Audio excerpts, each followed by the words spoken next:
Welcome down to Vietnam Grand Prix, the third round of the Formula Endurance Championship. The Formula Endurance Championship, also known as FER, is going to be a brand new series on my channel. I hope you enjoy it as much as I do hosting the races. Let's get down to the grid. So, starting off in position 1 is Mordecai and Antoine, a HRT 1-2 lockout, followed by Rosberg, Jury, Daller, Riley, Leon, Orange Ninja, Checkmail, Cosmic, and O-Wolf. However, since Daller is no longer allowed to race in the FER for builder and hate reasons, his time will be excluded from the grid, meaning that everyone under his position will be able to move up by one position, for example Leon in P6.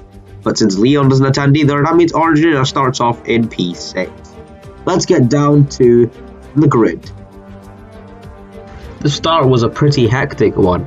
Many of the cars managed to make their way through the first corner, but after a U-turn, many cars crashed into each other. Luckily, because of an on-collide, there was no red flag incidents, although some cars lost many positions, and some even retiring from the race, such as Toro Rosso's Hacksite, which eventually flipped due to a random reason, and since he was on console, could not flip, and therefore had to retire from the race.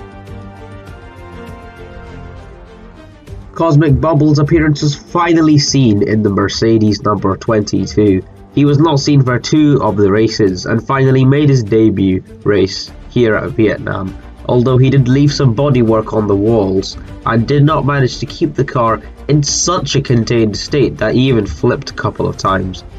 It's also worth mentioning that at this time Jury, who had a very underperforming car, somehow was now in hot pursuit for the lead and eventually overtook Antoine at a certain corner.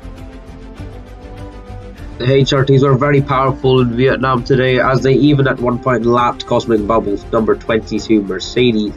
But no matter how much performance they showed in today's Grand Prix, they just could not catch Jury because he was just far too fast. Something had made him fast, and no one understood why. Another obstacle for the drivers was the Caterham driver Riley. Although he also tried to put in an amazing performance today, he did give a lot of the drivers a hard time by blocking them. Here is onboard footage of Jury's Red Bull. Although he is also trying to get through the track properly, he comes across Caterham and unfortunately plows into the barrier and collides with the Caterham. Jury was unscathed by the incident, but he did lose quite a lot of time.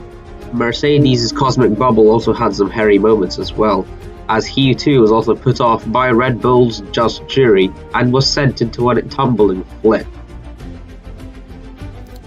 Lap 23 and HRT's Mordecai began to complain about his teammates slowing him down and demanded for a position change. However, this did not happen.